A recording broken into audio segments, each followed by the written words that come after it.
आगरा में अंग्रेजों के समय आगरा के ही समाजसेवियों के सहयोग से जॉन्स पब्लिक लाइब्रेरी बनाई गई थी, जिसमें तमाम समाजसेवियों ने चंदा दिया था और आज़ादी के बाद इस लाइब्रेरी का संचालन तब से अब तक पहले नगर पालिका और अब नगर निगम के द्वारा किया जा रहा है। यहाँ हर साल का कुछ ना कुछ बजट होता है, कर्मचारी लगते हैं। मजे की बात यह है कि यह लाइब्रेरी तो है, लेकिन इस लाइब्रेरी में कैटलॉग नहीं है और लाइब्रेरी की पुस्तक भी बच्चों को नहीं मिल पाते हैं।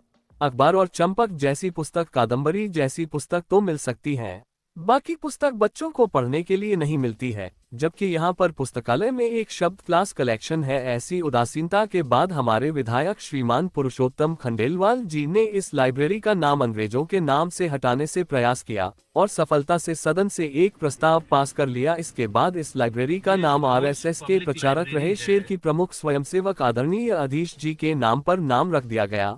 लेकिन व्यवस्था सुधारने की बजाय और बिगड़ गई है, लेकिन इस ओर ध्यान किसी का नहीं है। हम सिर्फ नाम बदलने में विश्वास करते हैं, काम बदलने में नहीं। यह एक ऐसा स्थान है जहां बच्चे अपने प्रयोगात्मक परीक्षा की तैयारी के लिए बैठ सकते हैं। उसके बावजूद यहाँ की हालत खस्ता है। यहाँ के संग्रहालय को बंद कर रखा है, जिससे शहर की इमेज बढ़ जाए। ऐसा काम क्यों नहीं कर जाता? विधायक जी पुरुषोत्तम खंडेलवाल केवल नाम बदलवाने के लिए ही प्रयास करेंगे, व्यवस्था के लिए नहीं। इस खस्ताहाल लाइब्रेरी पर यदि जल्दी ही व्यवस्था ठीक नहीं होती है तो आम आदमी पार्टी महानगर के नेतृत्व में आंदोलन करा जाएगा। कपिल बाजपेयी, वरिष्ठ नेता, आम आदमी पार्टी। मुख्य अभियंता के पास इसका चार्ज है, ये लिखा है, बोर्ड लगा है।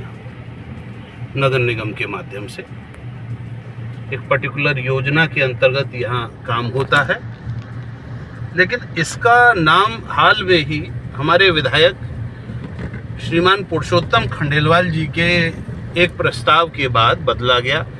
इस लाइब्रेरी का नाम बदलकर अधीश जी पुस्तकालय करा गया। अब आप पूछोगे अधीश जी कौन?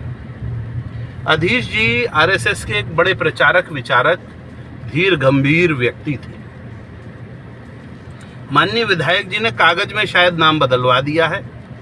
मैं पूरी लाइब्रेरी में घूम कर आया हूं, मुझे ऐसा कोई नाम नहीं दिखाई दिया। प्रस्ताव अखबार में मैंने, आपने सबने पढ़ा होगा। आरएसएस के लोगों को भी देश के अन्य लोगों की तरह क्या मूर्ख बनाने की ये योजना है? आदरणीय अधीश जी के नाम के साथ में ये करा गया खिलवाड़ बेहद गंभीर और बहुत ही गंभीर मामला। मैं अभी जॉन्स पब्लिक लाइब्रेरी में गया अंदर तक, वहां पर एक संग्रहालय, सो कॉल्ड म्यूजियम, उसमें ताला डला हुआ है। बुक्स एलोकेट करने के लिए कोई एक व्यक्ति नहीं है। चंपक पढ़नी हो, कादम्बरी पढ़नी हो, अखबार पढ़ना हो तो उसका उपयोग कर सकते हैं। आगरा यूनिवर्सिटी के सामने होने के कारण से, डॉक्टर भीमराव अंबेडकर जी की यूनिवर्सिटी के सामने होने के बावजूद भी उस यूनिवर्सिटी के लोग, बच्चे यहाँ पर अपनी पर्याप्त जो पुस्तकें हैं उनसे तैयारी नहीं कर सकते, क्योंकि वो पुस्तकें उन बच्चों को दी ही नहीं जाएगी। सब ताले में बंद है। ऐसा नहीं है कि खर्चा नहीं होता, खर्चा होता है। कैटलॉग नहीं बना है। अगर कैटलॉग ही नहीं बनेगा, सुनार की दुकान पे जाएं और कहें कि भाई हमें सामान दे दो, वो कहे तराजू नहीं है, तो सुनार की दुकान का अर्थ ही खत्म हो जाएगा। उसी प्रकार से लाइब्रेरी में अगर कैटलॉग ही नहीं होगा तो बुक्स कहाँ से कौन एलोकेट करेगा?